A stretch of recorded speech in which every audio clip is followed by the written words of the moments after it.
just gonna go and ask a dilemma question, basically, Mm-hmm. and it's just basically the why that's important to me. Okay. When I ask these questions, really, it's the why, because you can go with any of the answers. Mm-hmm. But there was something. So basically, my opinion, right? I think there are different ways that people approach things, like in terms of either talent or stuff like that.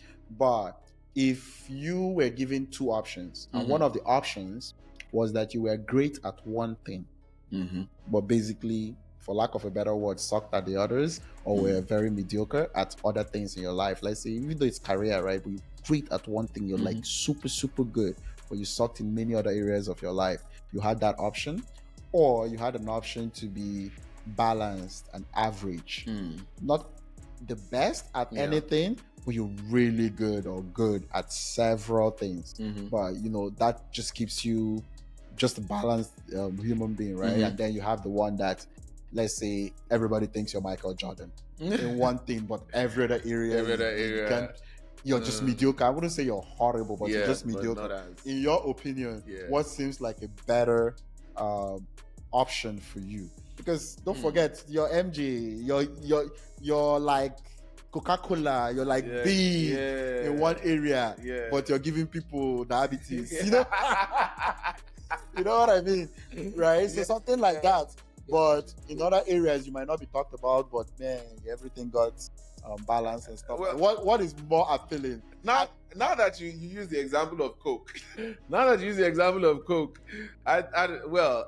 for me, because of the kind of society we're in, and I think the way life is evolving, I'd rather be average and every other thing. Yeah, like I would say good or average in every other thing, in so many other things, in so many areas, than being a superstar in one and not so good in other areas. Because you know how the world is now. You should have an idea of so many other things, like versatility. Yes, and it's always good to be that way, I think. But don't forget though, your name will live forever. Forever. Legacy forever. Look at us now. We're talking about Gandhi. Jesus has lived 3 generations. Yes. You know what I mean? Like 2,000 years later, the name is still there. I understand. we don't know who those very good people are. So, I understand. But I would rather be good than just Alexander the Great. You see, but you know that all these people you are mentioning now, you were for a lack of a better word, I would say you were conditioned to know about them. But that's the great, right? Some of those men were just like, we don't know how balanced their lives were, or how happy or whatever the case was. No, but what we know for a fact, that one thing they did, is that there's something that they were great at. Gandhi, Prophet Muhammad, people that have left religions behind, people that have left theories, Mandela, thank you. You know what I mean? Like, has left so many things, right? Like Malcolm X, so many of these guys, right, that have left those kind of things behind.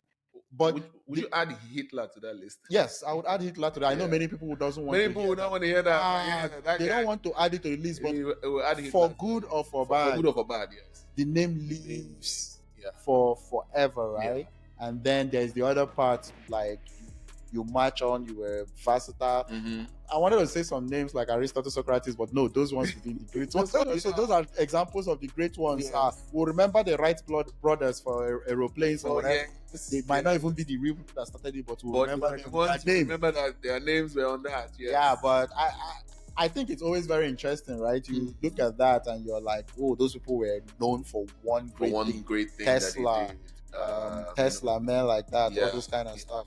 And then you have the people that obviously maybe didn't conquer 15 nations, but maybe we're using a king's example, maybe conquered 1, 2. But are they Alexander the Great? Did they create a new empire? Did they create a World War I or a World War? You know, those kind of things. Yeah, so it's interesting. It's not like you're not great, you're versatile and stuff, but you're not infamous or famous. Or it's good. And I think it's an interesting. I think there are many people that would take the infamy, because I hear a lot of people when they get on their competitive conversations, they are like, I'm very ambitious. When I hear someone say I want to leave a legacy, That's really what they mean. Yeah, they want to leave a mark. You want to leave a mark. You want to be the one. You have to get a special. I want to be that one person. So there are definitely people that appeals to as well, and then there are the balanced people that just instead of, because in my opinion, right, why that question is kind of interesting for me is that I think we all have 24 hours in a day. True. I think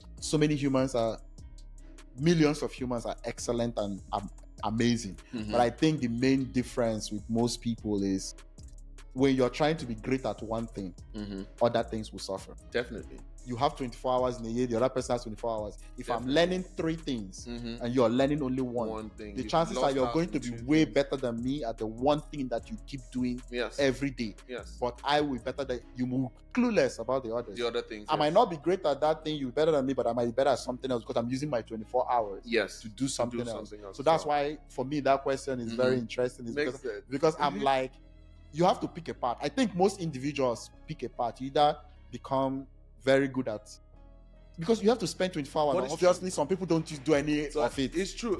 Yeah, there's some people that choose that their own, but they are good at, maybe they are good at sleeping. They are good at sleeping, just chilling. Exactly. I'm the best at chilling. And they are the best at chilling. We will not remember that one. But I'm talking of people that actually work or whatever, right? Yeah. Let's say 2 of you work. Created an impact. They are creating an impact, right? Some of them create in multiple areas. Yes. Because they spend their time learning multiple things. Yes. And then there are people that create impacts are so good at one thing. And they might not be clueless about how to handle other things. True. Because in my opinion, obviously, there are some people that are smarter and greater, but really it's how you spend the time it's how you you have. spend your time. What are you committing to your life? Like as you said, if you spend 15 years in, let's say, media or whatever, and I'm busy hopping around, the chances that you know media more than me, but you might not have an idea of something else. What else you're doing out there? Yes. So I think it's a very interesting thing. But it's true. Yeah, it's true. Yeah, and there's some people, and based on, I could also maybe a little bit guess that that's what you think. Because in the beginning you already said it, I like to put my hands in different things. Yeah, so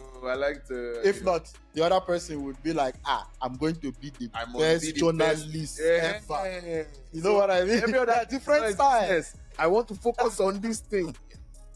People like that. And I always tell people, when you look at great people at one thing, don't expect them to be great at other things. Some people put too much pressure on them. If they are great at that one thing, the chances are they are not good at other things. It's funny how well, that's how people see people. If you look at someone who is a successful businessman, and you be like, for this guy to be a successful businessman, then he must be a good teacher.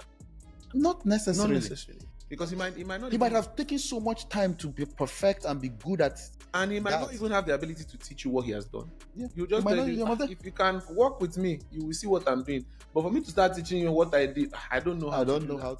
And then you will see some other person, the little that they know, they will communicate it well.